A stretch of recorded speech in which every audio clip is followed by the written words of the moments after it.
The purpose of this meeting is to conduct the business of the Gettysburg Area School District.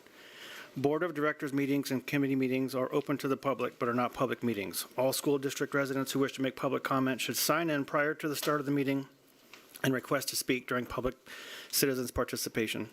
School district residents wishing to speak to the board shall do so only during the citizens' participation section of the meeting. The board will not tolerate public outbursts or disruptions, nor will it tolerate comments made outside of the citizens' participation portion of the meeting. Public comment is welcome, and all issues will be referred to the appropriate board committee or administrator. Comments will be summarized in the official board minutes, which may be made available by contacting the business office. Please take a moment to silence your cell phones and other electronic devices. And would everyone please rise for the Pledge of Allegiance.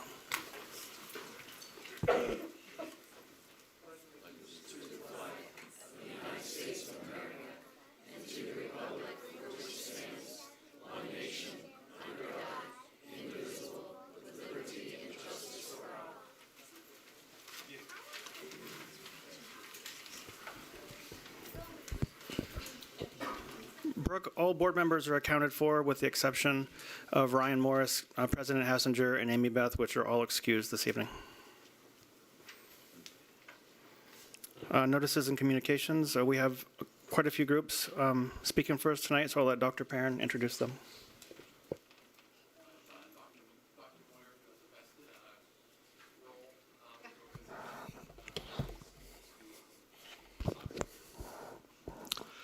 Thank you, Dr. Perrin, and good evening, everyone. Board members, administration, staff, community. On behalf of the American Youth Soccer Organization, AYSO Board, and I do have another member of the board with me here tonight, which I'm a part of, Mr. Matt Crowner, if you would be recognized. Stand up, Matt.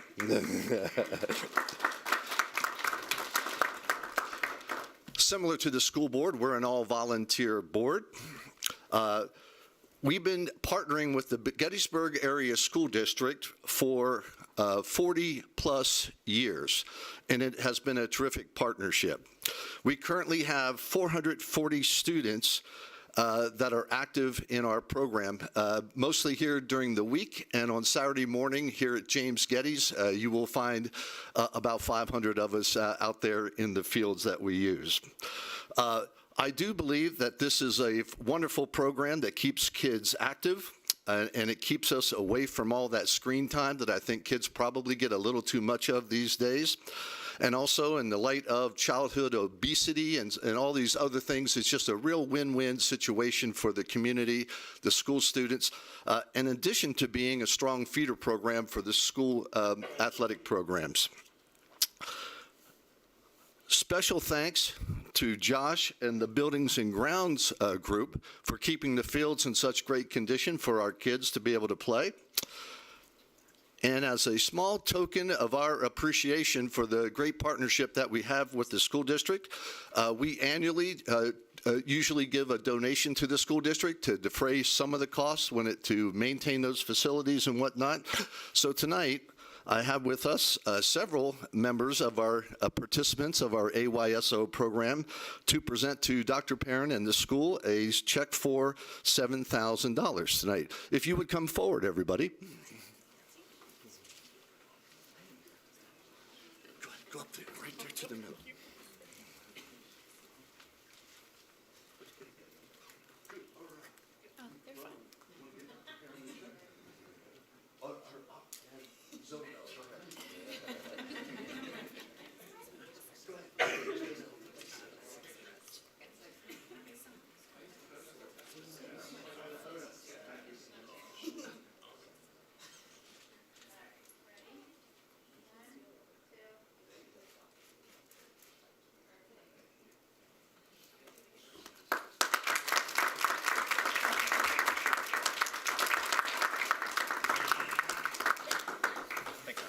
Thank you.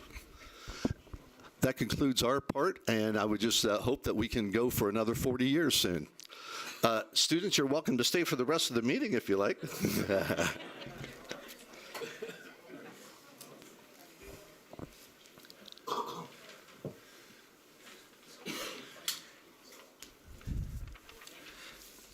Thank you to AYSO, Dr. Moyer, and for the for the donation. And, as someone that started playing the game when I was 5, I can appreciate the commitment that the parents make to that also.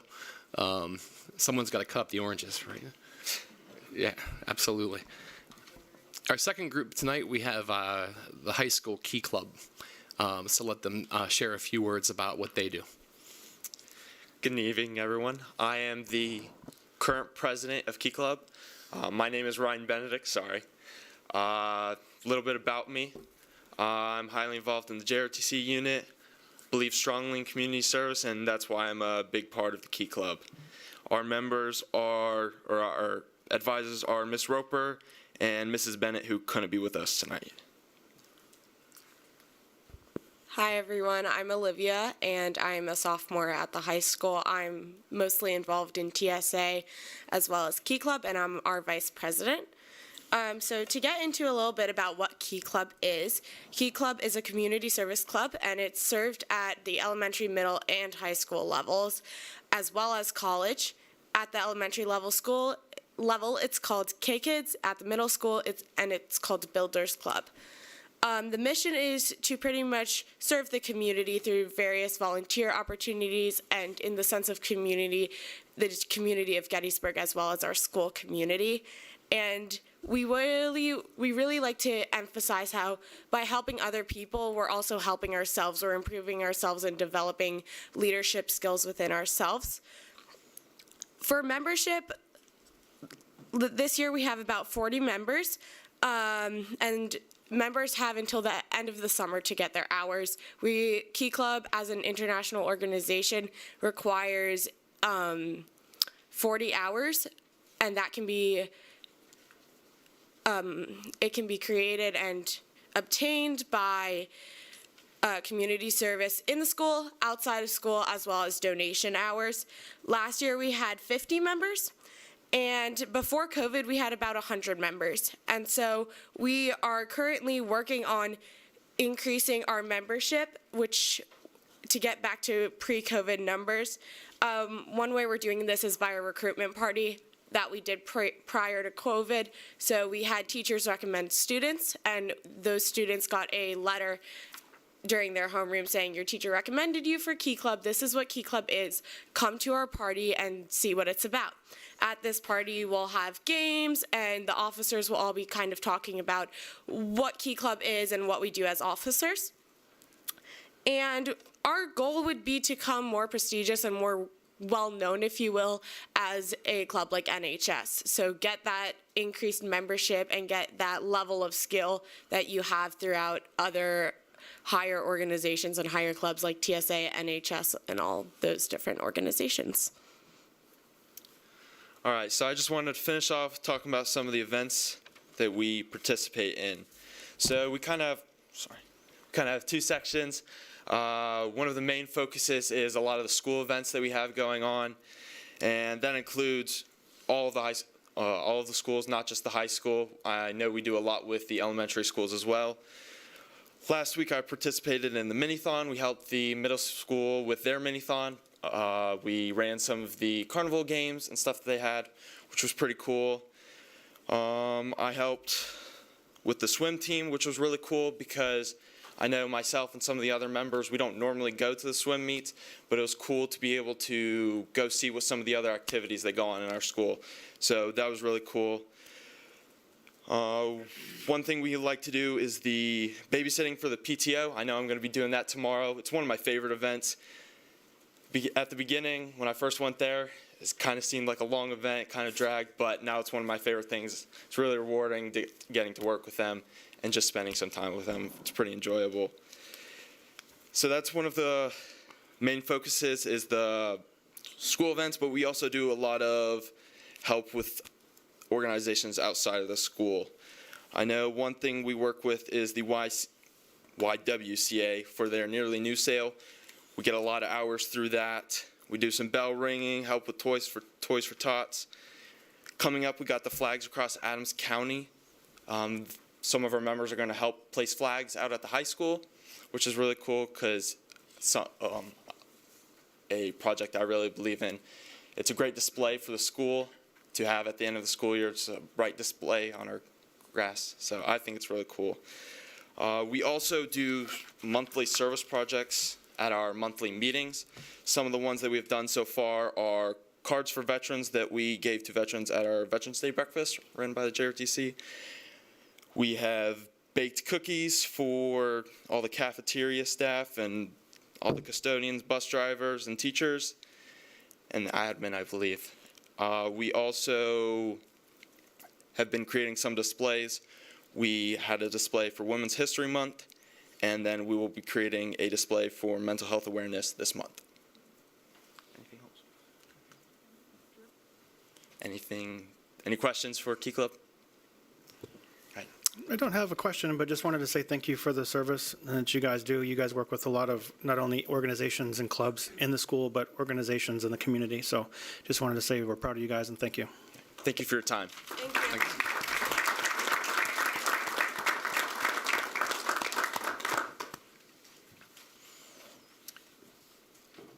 Next, we have Mr. Lusk, high school principal, Ms. Weigel, district social worker.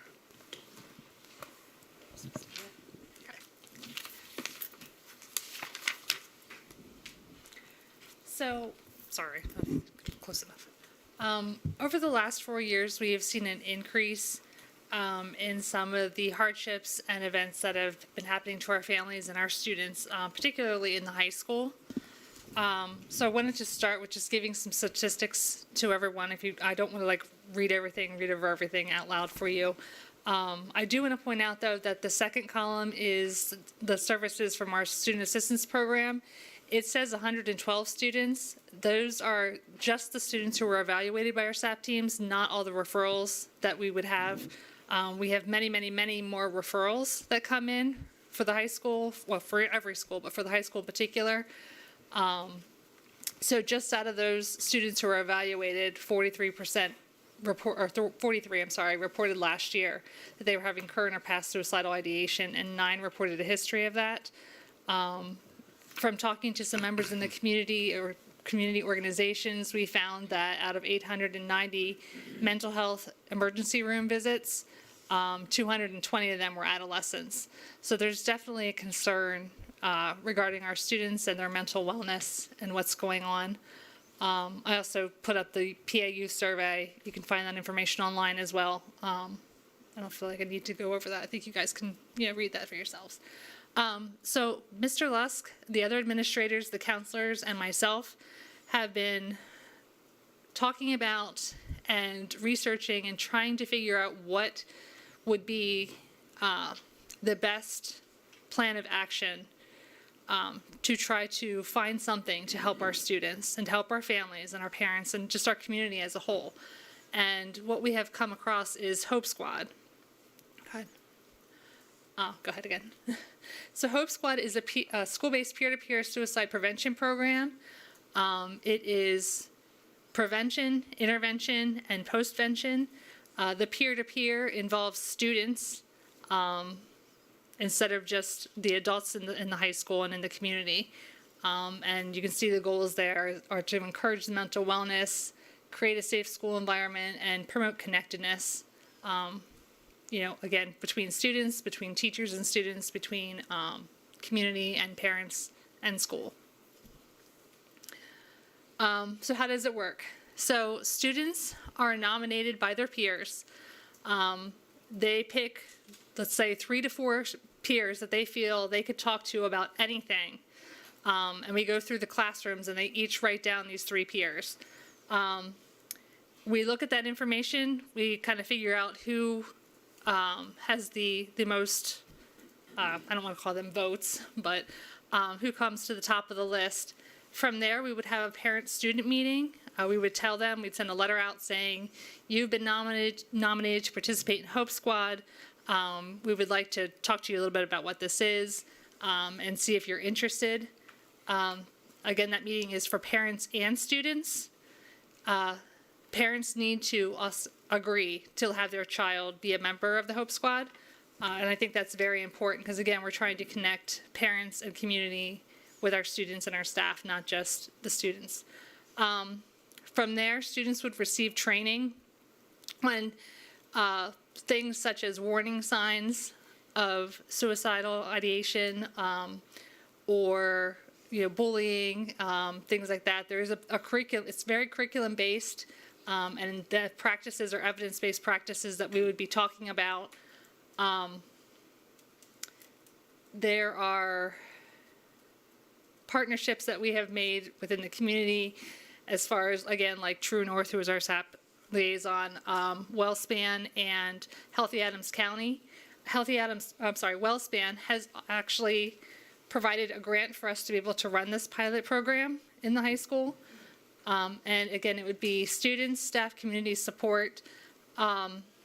There is, along with the curriculum, there is educational information that we could present to parents, to the community, in like a presentation form. So that's also very important. Am I missing anything? Okay, go ahead. So that's basically the program in a nutshell. Do you have any questions regarding this program? As you stated, you all reached out for a grant Yes. and received it in order Have to received it, yes. do it. So the goal would be to kind of pilot it in the high school in the fall.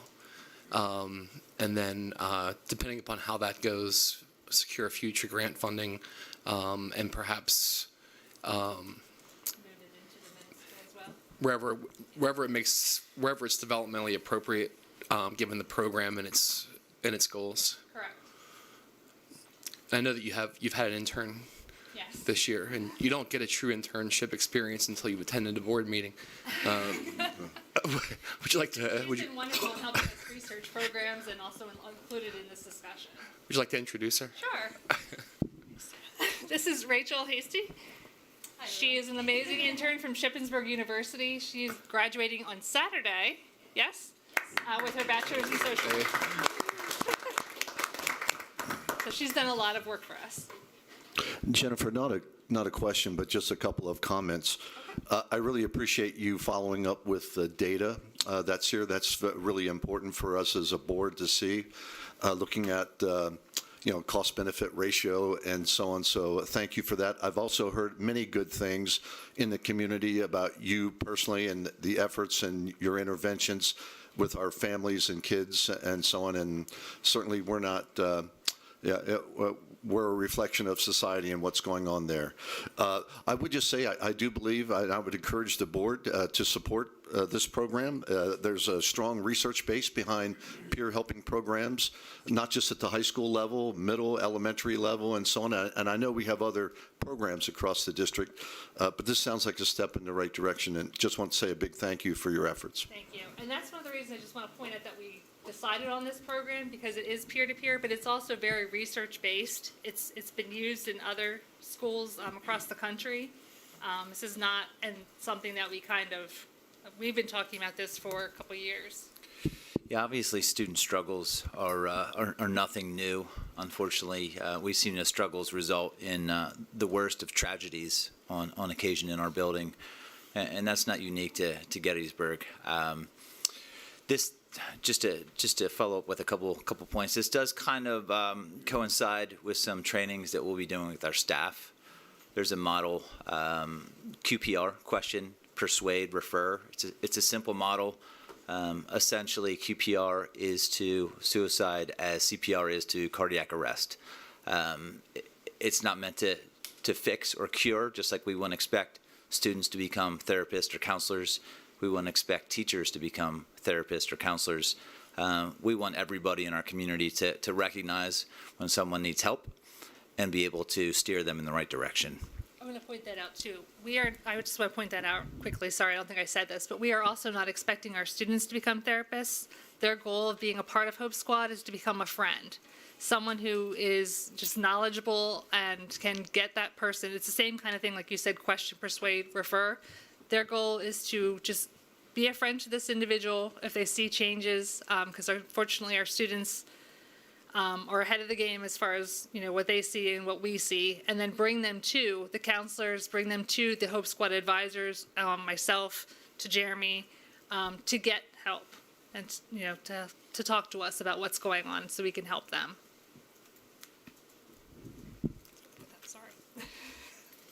Any other questions?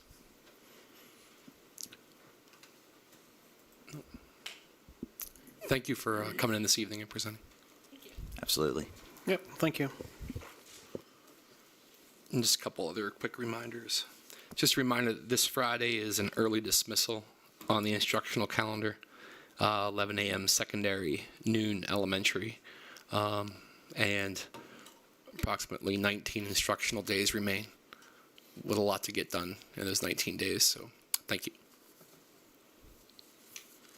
Thank you, Dr. Perrin. So that brings us to number 4, citizens' participation. We have 6 speakers tonight. So Dr. Moyer will go ahead and kick those off. Thank you, Vice President Dickerson. At this time, as Vice President Dickerson said, we do have several people that have asked to address the board.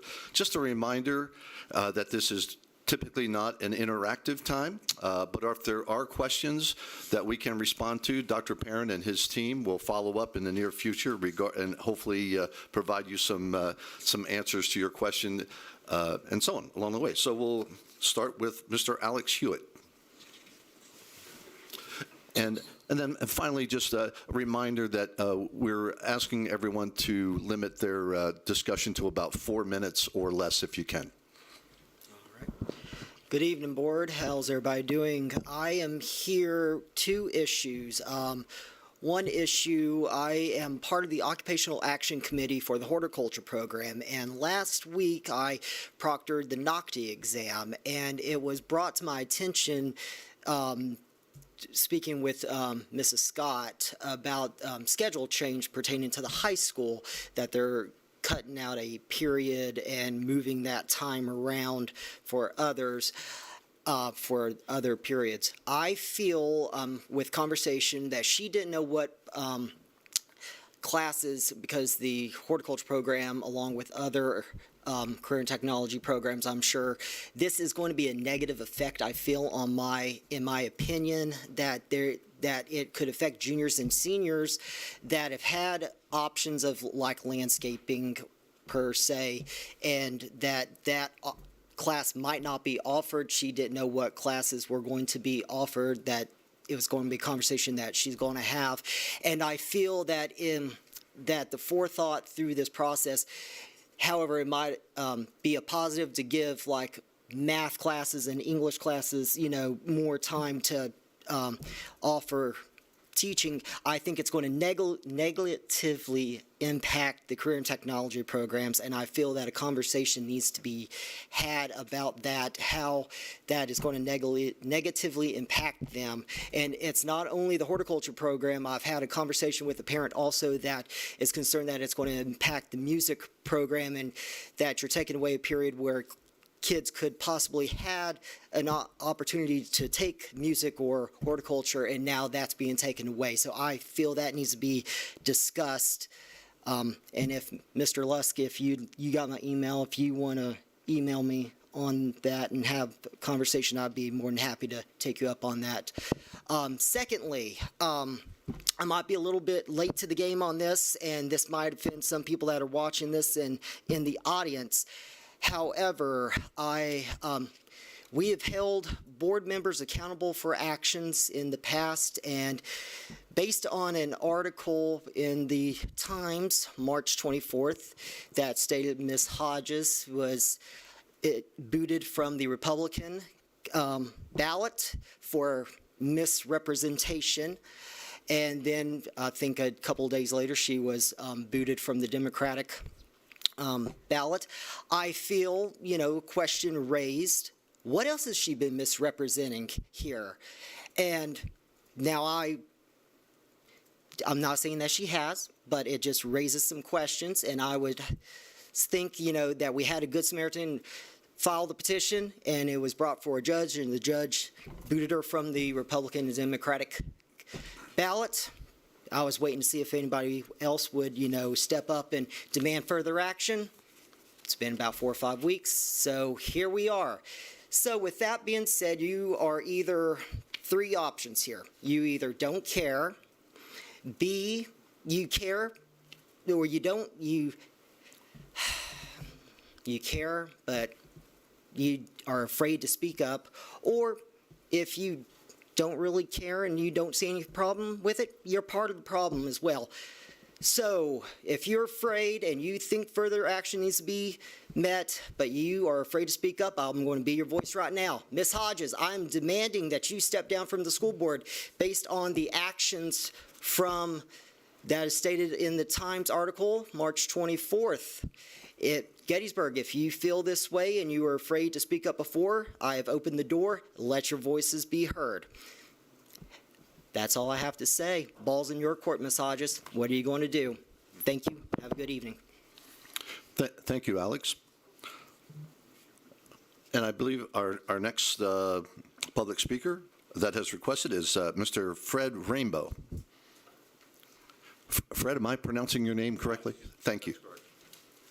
It's not my political opinion, but it's my name. At the last meeting, I was impressed that you looked at all the books that were going into our library, and you identified two that you found objectionable, but you didn't say what the titles were. Could you share what the titles are? Both of them were written by Colleen Hoover. One was called Slammed, and the other is Point of No Retreat. And Slammed specifically is a book that revolves around a young girl and her teacher in a sexual relationship.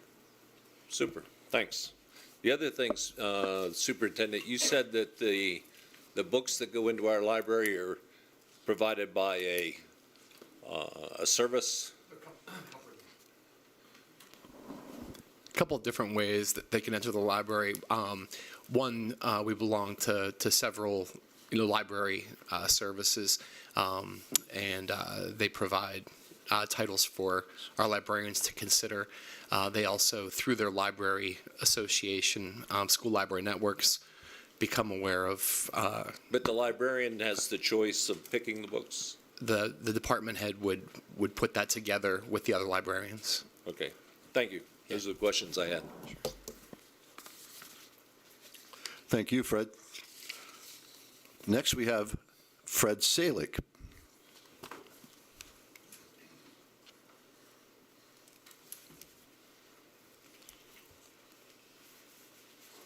Hi, thank you for your time. I'm new to the area, and so this is actually my first time at a school board meeting. And so I'm here to listen and learn, and I put my name down on the sheet just in case something came up in my area, but it didn't. So I thank you for the opportunity, and I'll be back.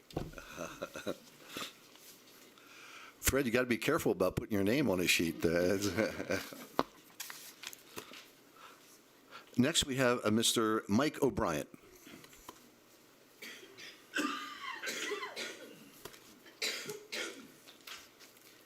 Good evening. I was looking at the agenda online, and I noticed one of the items that I scratched my head about.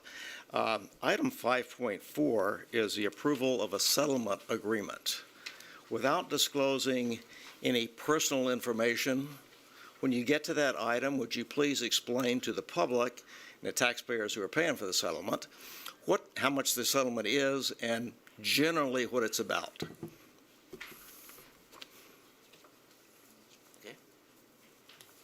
Can you do that?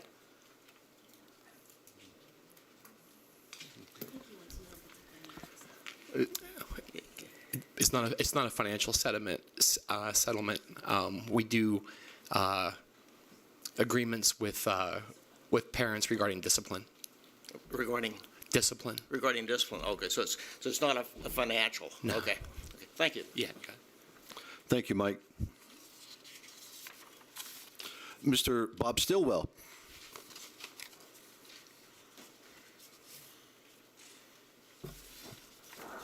Thank you, Dr. Moyer.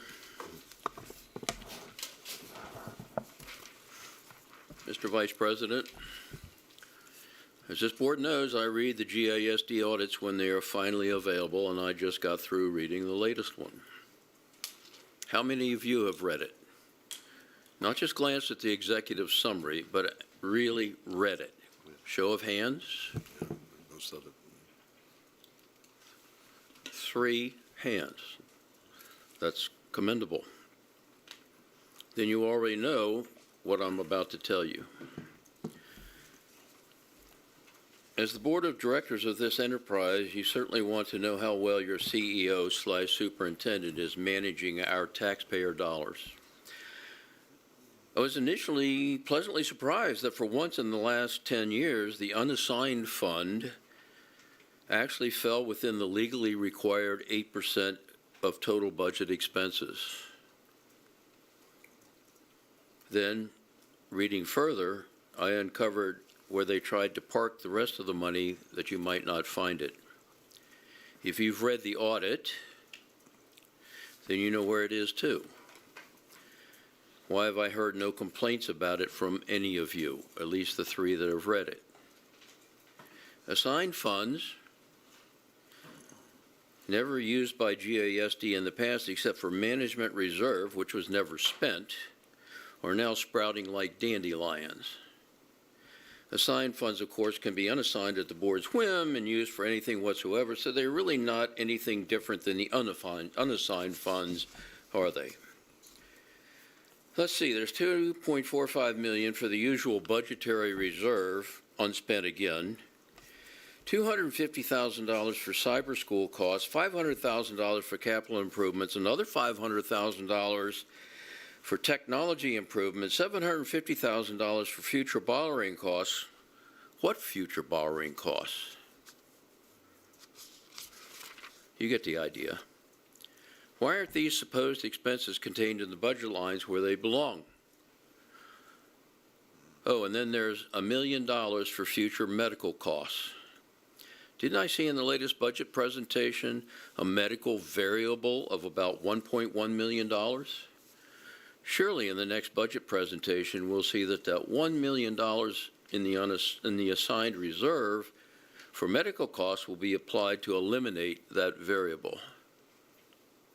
Altogether, the 7 new assigned funds, which appeared from nowhere, together with the budgetary reserve and unassigned fund, bring the total unencumbered cash to about $11 million, the same as last year.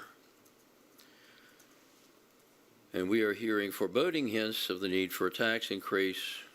I'm encouraged by the agenda tonight.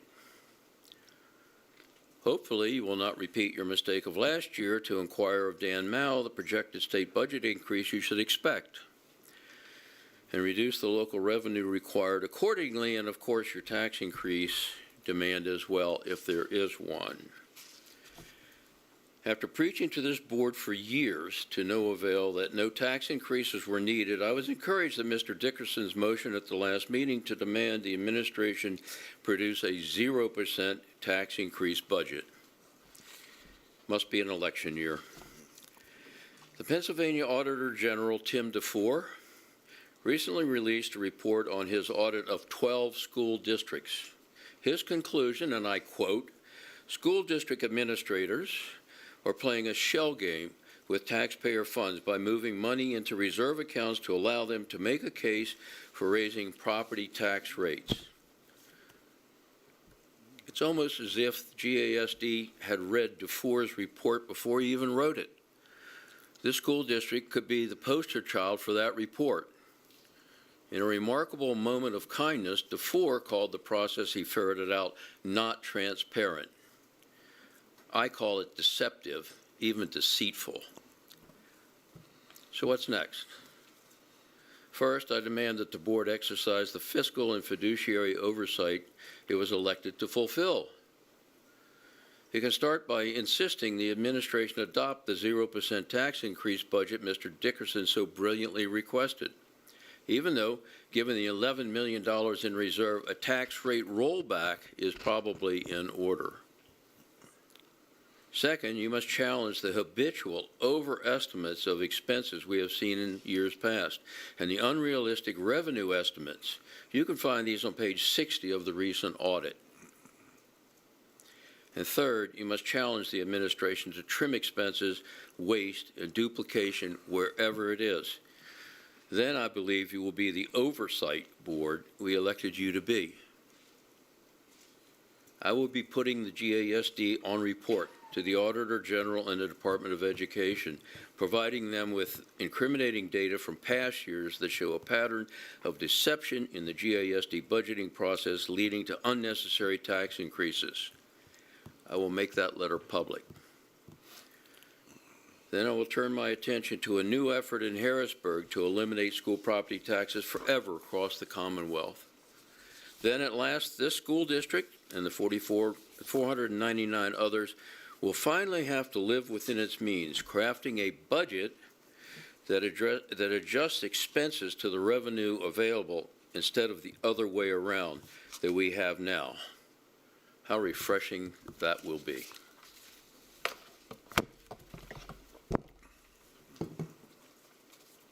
Thank you, Bob. What we typically do when we have questions, we take them to Belinda Wallen, who is pretty darn good about giving us thorough answers on those. I would encourage you to possibly try the same. Next, we have Sharon Birch. Hi. My name is Sharon Birch. I'm a resident of the Gettysburg Area School District, and my two children have attended Gettysburg Area schools, one of them for one more month. I wanted to comment on the school board oversight of book selection and retention as part of curricular changes. Over the past few months, multiple members of this board have told me that this board is not about book banning, and the policy developed by the policy committee manages to skirt that issue very well by letting books remain on the shelf and then letting parents ban specific students from accessing them. It seems a reasonable compromise, except that it was also clearly just a first step. We think of book banning as the process of an authority going into a classroom or a school library or a public library or bookstore or people's homes and removing books that they consider inappropriate. But banning a book from access is not just walking into a space and removing a book. It's also saying that that book is banned from being available in the first place. Curriculums change over time. Libraries add new books. If the board or a committee of this board starts vetting every library or curricular purchase, which would be pretty extensive, to ensure that the books meet the approval of the specific social agenda of its members, you're simply banning on the front end instead of the back end. If you choose to create a policy that allows for this proactive review, at least be honest about what you're calling it and be honest to yourselves about what you're actually doing. Thank you. Thank you, Sharon. And that concludes public comments. Mr. Dickerson? Thank you, Dr. Moyer. All right, so we'll move on to routine approvals. Can I please get a motion for 5.1 to 5.8, please? Just jump in real quick. So moved. Second. All right, questions? And Dr. Yeah, Brand just has some. before you vote, I just wanted to point out 5.5 is an agreement with Central Penn Education. That agreement is to fulfill our obligations to do special education assessments, whether it be special ed, gifted ed, while the district searches for 2 open positions for school psychologists that generally do our evaluations. So this contract enables us to stay legal while we search for folks to do that role.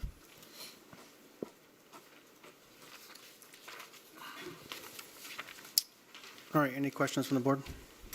Discussion? All right, roll call. Hal? Yes. Michelle? Yes. Timon? Yes. Jeremy? Yes. Tim? Yes. And I vote yes. 6.1, so the proposed budget for the 2023-2024 budget cycle. I believe Belinda has some information for us.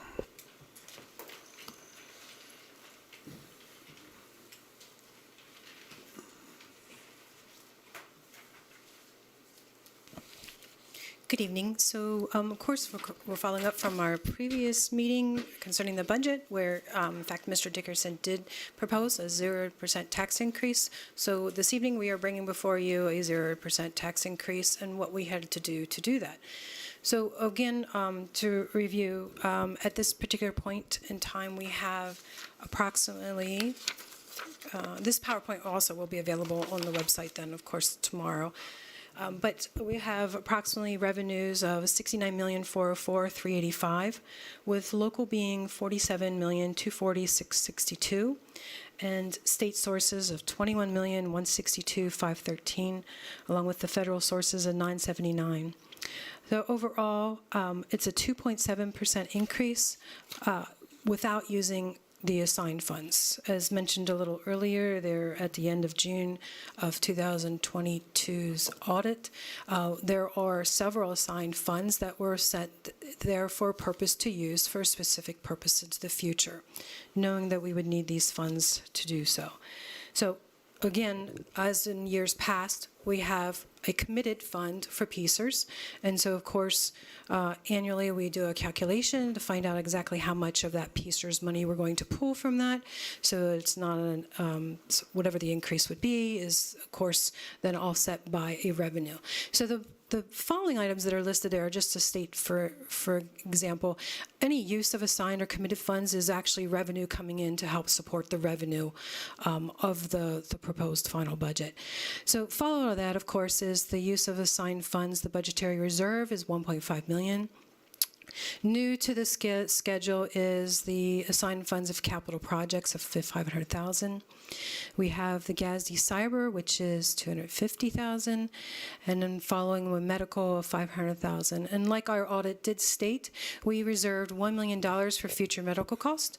And so presently in the current school year, we needed to send submission to LBT of $500,000. And so, of course, then we're pulling in the remaining $500,000 for next year's additional payment to LBT to fund the increased cost of our health care. Then follow that, we have some assigned funds from technology and assigned funds from the future borrowing costs that we no longer need to put into place. So, of course, all of those assignments come to just over $4 million that we are going to put towards bring in as a revenue to offset the expenditures. Following that, our proposed final expenditures. As you can see, here we have salary and wages, one item, as well as the employee benefits. Overall, this section is increasing 2.1%.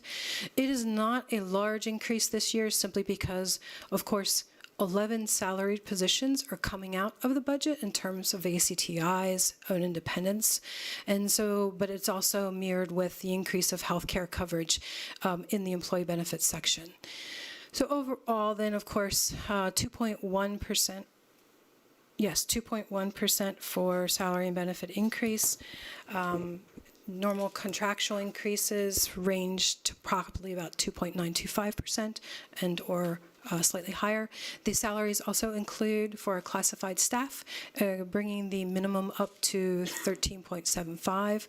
That is up from $12.65. So all those things are taking a role into play in the salaries and benefits and the change in the benefits to bring overall increase of 2.1%. Of course, other areas are professional services. This is mostly other professional services such as IU and or any other types of professional services that we would need to help support special education. And of course, annually we see an increase here. And this is 6.7% that we'll see an increase to serve our students. This is a directly service to our students. This isn't any other area that it provides. Our other purchase of property services is $400, is typically rentals and or utilities, other outside of supplies. That's increasing 5.6%. Our electrical contract that we joint procure is increasing, so of course we're seeing a slight increase there. 500 category of services, this is mostly charter as well as transportation, two of the largest areas of the budget. And like our slides previously shared to the board, our transportation cost increasing is $600,000. And of course, we're currently funding levels of our charter. So overall, we see an increase in this category of 13.9%. Supplies are up again in terms of software supplies and technology supplies that are needed. And this is in compliance with our cyber insurance, where we are required to provide certain levels of service to maintain cyber insurance coverage for the entire district. Purchase property and equipment is down slightly, and then, of course, our other objects, 800 and 900 categories, are our principal and interest as well as funding of capital reserve. The 900 category is the funding of capital reserve, which we are decreasing that. Overall, you can see $1 million in change, which is being proposed as, instead of reducing programs, we are looking at reducing needs for our facilities and or funding our future capital projects according to our capital projects plan that is come before the board annually. So overall, overall our expenditures are $73,451,341, which is 4.1% increase, and it's far below what the current index is on some of the CPI levels at the moment. So our fund balance. As stated before, our fund balance is $5 million, $67,796. This is at a point in time. This is as of June 30th, 2022, at a point in time. So of course, it doesn't equate to what we currently are planning to do in this fiscal year. It is starting at a specific point in time. So of course, our proposed revenue overall is $69,404,385, and all of our assigned funds are coming in as revenue. Our proposed budget expense is $73,451,341, and like we do in the past history of Gettysburg, they have planned to use fund balance also to stopgap the overall increase while trying to maintain a percent of fund balance to 68%. Again, I like to comment on percent of fund balance. The percent of fund balance is when you're budgeting, not necessarily when you're ending your fiscal year. And so therefore, there is no requirement when you end your fiscal year or what your unassigned fund balance will be. But there is a requirement when you're budgeting that you must be between no more than 8% at all. So our policy as it currently states says that we can keep our fund balance no less than 6% in a range of 6 to 8%. So when we're projecting the budget then, of course, next year, we know we don't want to be below 6%. That's what current policy already says. So we would be bringing down our fund balance from $5 million to $4 million. And then overall, between assigned funds and unassigned funds, we would be looking at a little over $4 million use of funds that accordingly, if it goes everything as planned, the $4 million will be used, and then, of course, there's no refunding or replenishing the $4 million. However, this is our option to bring a budget to the board, 0% tax increase, without affecting programs. The one thing that it will affect will be how we're funding our facilities and the capital projects plan moving forward. We stated over years, we have a conscious effort over the period of time to reduce the unassigned fund balance, the unreserved fund balance. Unreserved fund balance is the dollars that are left unappropriated for use thereof, cash flow over the summer months, because we still need to make payments on many of our expenses until cash flow begins coming in. Local monies doesn't begin coming into the district, probably about the majority of it would be August and September. State money, however, doesn't come until like December.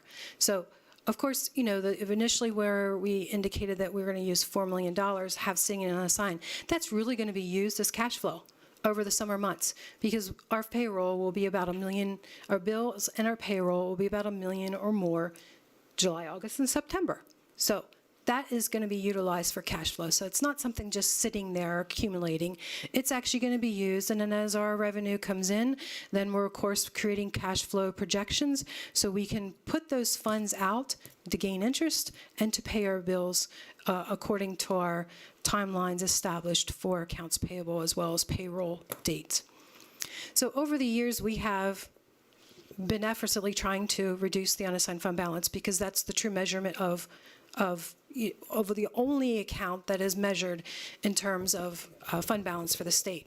Again, you're not permitted to go over 8%, and we've been just looking at unassigned fund balance over the years decreasing. The only reason why it's increasing for 2023-24 is we plan to reduce our expenditures in terms of capital projects. We also plan to utilize funds for capital projects to help balance the budget. So we're trying to address the deficit without being program deficit, and continue the programs that we currently have. There's no plan to increase in salaries or positions. There is no plan to change class sizes, change class staffing. So we will hopefully continue the same level of services that we currently have and that we enjoy so for the students. So this was our alternative to address balancing the budget at a 0%, and therefore, again, run the risk. The risk is we'll use the $4 million, and of course, then the $4 million remaining will be what's remaining in the unassigned fund balance. And then, of course, the assigned fund balance moving forward would be, I believe, less than overall $1 million. So our goal is to utilize those funds, and our purpose of, at the end of the school year, to assign those is for a specific purpose to help offset the needs of future demands of the budget. And in this case, all the use of the fund balance is for specific purposes of what our budget is increasing for the following year. So again, in terms of increases over the last 5 years, our index, this slide represents what our index is. The index is what the state provides us to say, this is what you're permitted to raise taxes to keep up with state standards. This isn't, this is developed, the Act 1 index is developed by the state. This is not developed by the school. So the state comes out and says, in 1819, you are permitted as a district to raise 2.4%. GASD raised it 0.86%. In 1920, our index was 2.3. And as you can see, the index keeps increasing just because of the scale of economy that we're currently in and, what our state of affairs are in across the state. So we're going from 2.4%, 2.3%, up to 4% in the current year. And 4.8% is in for the 23-24 school year. And likewise, GASD only increased 1%, 0% in 2021, and 0.79% in 21-22, and 1.3% in 22-23. Sorry. So overall, an average, over a 5-year average, GASD only increased 0.8%, not even quite 1% in comparison to the Act 1 index. Which is really commendable, I think, to keep it minimum. But again, looking for future growth and future additions to programs, it's really, not one of the things that in finance, in school district education, they'll tell you if you're not increasing to your index, you're not necessarily funding for future needs. So, but here nor say, it depends upon each district, each area, as to how they want to address. Some districts, will not look at increasing taxes, and of course, to do so, you're doing multiple things. You're typically affecting programs that you have. Fortunately for us, for now, we haven't had to. And our goal is to utilize the Sun funds so we don't have to affect the programs for the following year. But that's not to say that we don't run the risk for the years thereafter. So just sharing that information. So, Linda, if you go back to that slide for a second. So our average tax increase, and we're showing the 5 years that I've worked on budgets here with this board. Our actual tax increase average over the 5-year period is 0.8%. Percent per year. Average Act 1 index, I'm just doing the math in my head real quick, around 2.95, 2.96% over that same time period. So on average, we're going to about a quarter of the index over that 5-year period. I believe Mr. Stillwell earlier pointed out the Auditor General's report, which obviously we all read whenever it came out.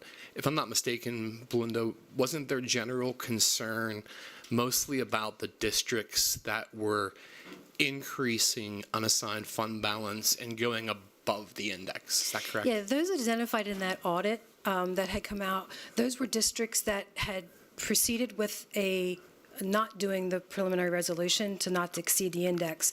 They would complete the resolution, file the budget, and then, of course, for whatever reason, they had their budget out earlier, whatever the case may be, but they were following, and the written response is all of those districts were following the required and permittable items by PDE. So not one of them were doing anything indifferent that was not permitted by the state in itself and the fund balance levels.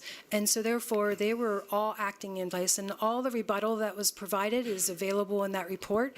And it is really worth reading simply because I believe, in my opinion, Gettysburg would not be looked at because we have never filed the index to exceed the resolution. We've always filed the resolution. So therefore, and we are also in the same terms of either assigning, committing, or unassigned funds following what the state wants us to do. So we are not doing anything indifferently than what is permitted to do by the state.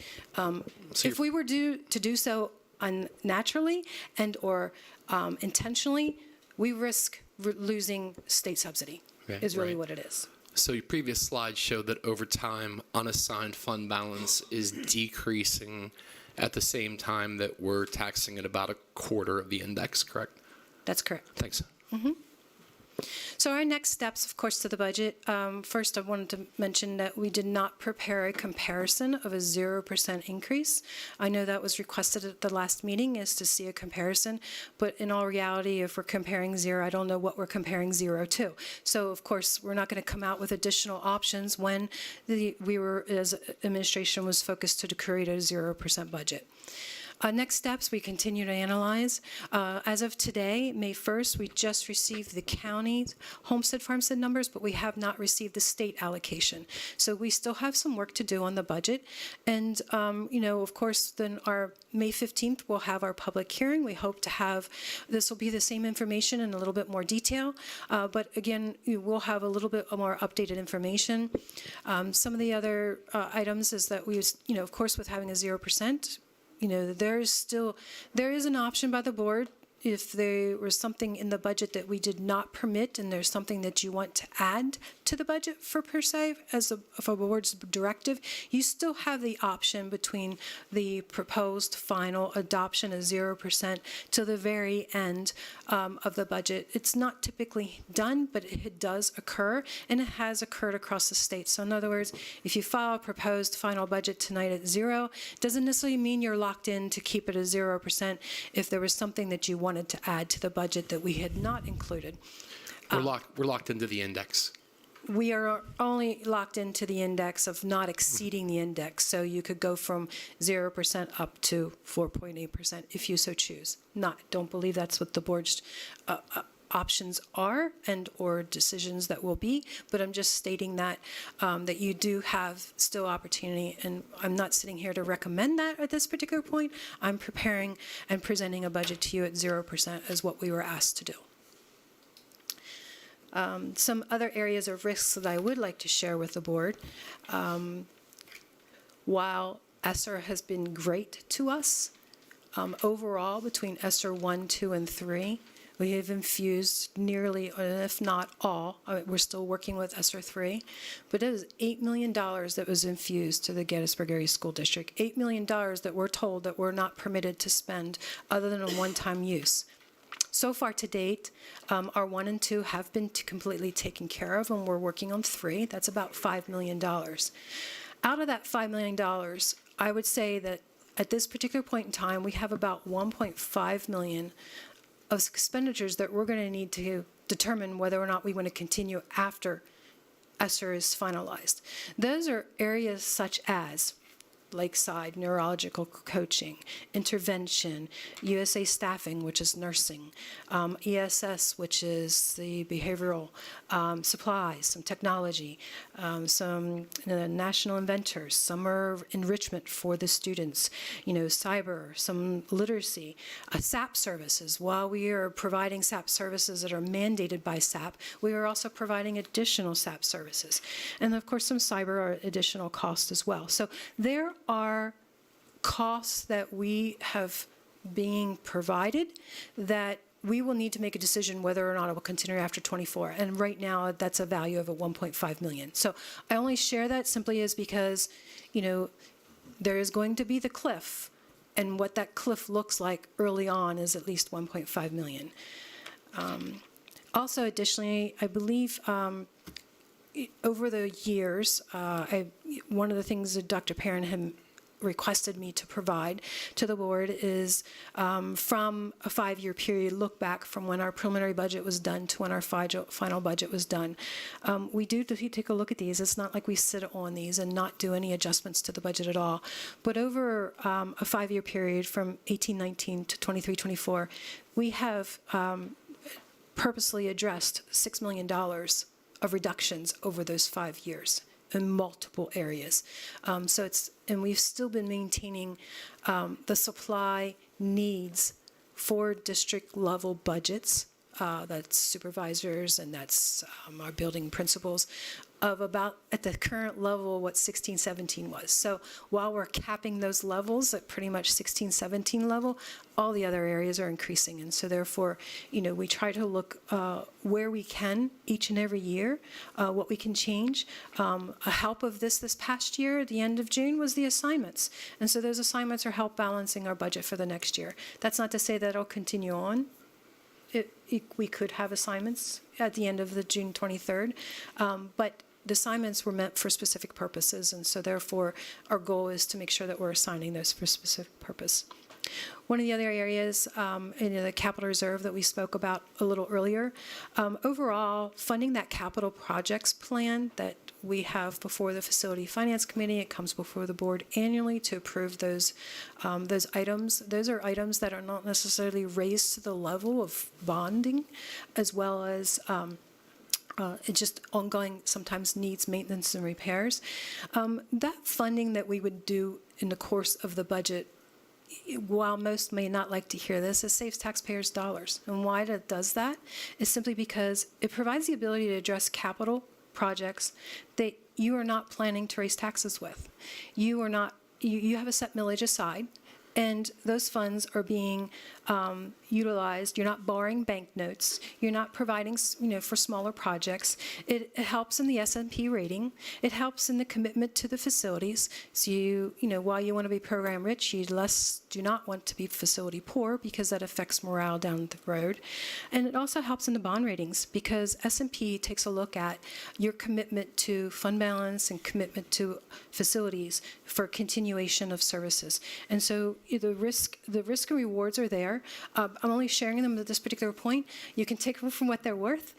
I wanted to be certain that I shared the risk of ESSER dollars when it falls off the cliff, as well as the risk of not funding capital reserve projects towards the future.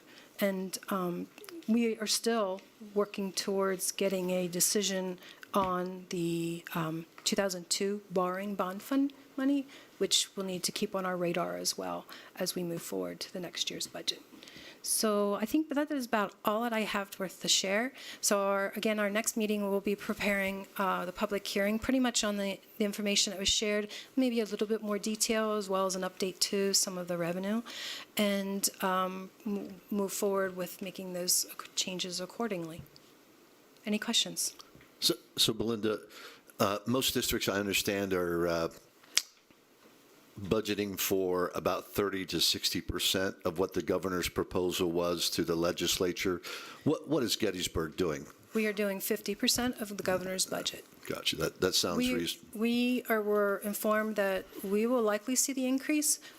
The likelihood of receiving 100% is not there, but we will receive some sort of increase by the time it gets across the budget. So unlike the year before where we didn't budget and we were doing conservatively, we budgeted 50% of what his proposal is.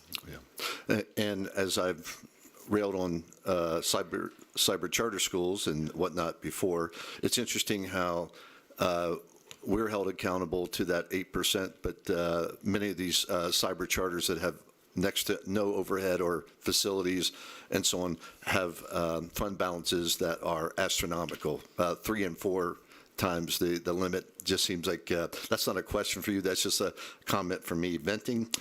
You're saying also if we approve this budget of a zero millage increase, there would be no curtailment of or elimination of programs, services, no furloughing of staff, or anything like that. If you would just clarify that. That is correct of our programs. Now, mind you that there will be some action before the board for the ACTI, and that was also included in this budget. So Right. how that, transition of entity will occur will be foremost before the board. I would also like to publicly thank Dr. Perrin and his team for working hard, and I'm sure in going through this process, our principals and other school leaders have made requests that didn't make it to the board level and so on. So I thank Dr. Perrin and his team for bringing us very minimal to mainly no staffing request. So that's certainly commendable. Also, Belinda, just a quick commendations to you. It was mentioned about the audit tonight, and one of the things that I recognized in that audit is that it was a very clean audit, and that doesn't happen by accident. So I appreciate you, Tom, and the rest of the business office team for the work that you do. And then also, just a request, Belinda, if it's possible, with these additional ESSER funds that we have to spend by a certain time, if you wouldn't mind educating the board at some point, or you could send us information, what are the specific criteria and how those funds can be utilized? And it sounds like schools, again, the federal government is making us get really creative. Just want to make sure that they're utilized in ways that are meaningful, which I think some districts are struggling with. Yes, I can provide you the percentages. There are several set-asides with this money that you must be required to spend those dollars on. So it's not just like a free ticket to say you could spend it on whatever. There is summer enrichment, there is professional development, there is numerous set-asides that are strings attached to the funds. And again, we don't receive the funds until we spend the funds. So, while we may be preliminary prorated $5-point-some million, we have not quite completely spent that. And so therefore, if it comes to the point where we have not spent that, we will only receive to the amount of money that we've spent. And we're also cataloging how that's being spent on the district website. So as we're closing out each one of those grants, there's kind of a list of the check just to make sure it's up to date, but we'll continue to update that as well. Okay. Obviously, our goal is to not let a dollar go through our hands, for use by this community and its schools, and to make sure that we're following the rules with regards to what it's used for. Belinda, was there any word if that the federal government's free lunch program is going to continue for the next year or not? I believe legislatively they're still speaking and have not made final decisions yet, so it's still in the air at this particular point in time. And that was that roughly like $250,000 it was costing us to pay for our staff to prepare the food? Well, we'll always have our salary and benefits, correct. True, yeah. but I mean, we weren't charging for lunch, so we were basically eating that That cost. still was an expense to us, correct. Yes. Mm-hmm. We were receiving dollars from the state, but again, not dollar for dollar. Right. So it showed it's a specific kind of account, but I remember 2 audits ago is whenever it showed like the really big decrease of like $1 million, and then this most recent audit we went back into the black, I believe, right? So what they do next year will have an impact on that, I think is what you're getting at, right? Yeah, I just still want to, see how that was affecting our budget.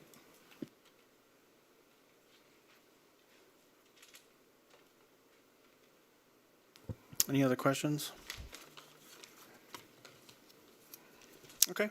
So could I get a motion to put forward for action a 0% proposed budget for item 6.1? So moved. Second. Any discussion? All right, roll call. Tim? Yes. Al? Yes. Timon? Yes. Michelle? Yes. Jeremy? Yes. And I vote yes.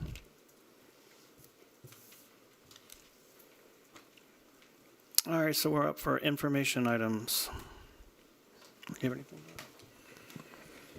Yeah, turn it over to Dr. Matzner. Good evening, board members. Just a couple of quick notes. I wanted to update you on where we were with our PSSA, since we're in the middle of the PSSA window. Last week, we did complete the ELA PSSA in grades 3 through 8. This week, we have 2 days of testing PSSA math today and tomorrow, and then PSSA science. The math test is also for grades 3 through 8. Science on Wednesday, Thursday is just for grades 4 and grade 8. We also are doing our PSSAs completely online this year.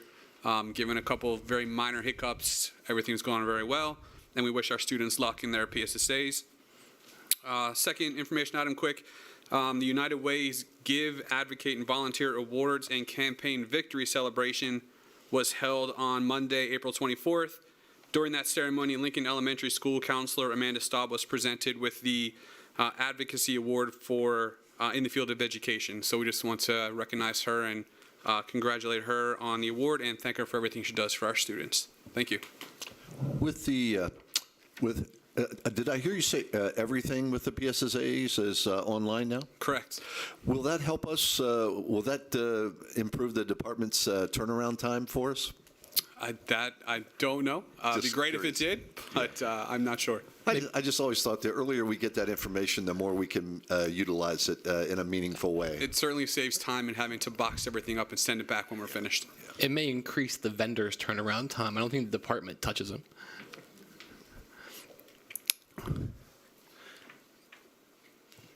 I have one more. As was shared, kudos to ACTI Chef Jeremy Schaffner. He'll be receiving the Gettysburg Adams Chamber of Commerce Educator of the Year Award. He was nominated for the award for demonstrating excellent teaching skills and all of the additional work he does to support kids in all of the programs and the community. So congratulations to Chef Schaffner. So thanks.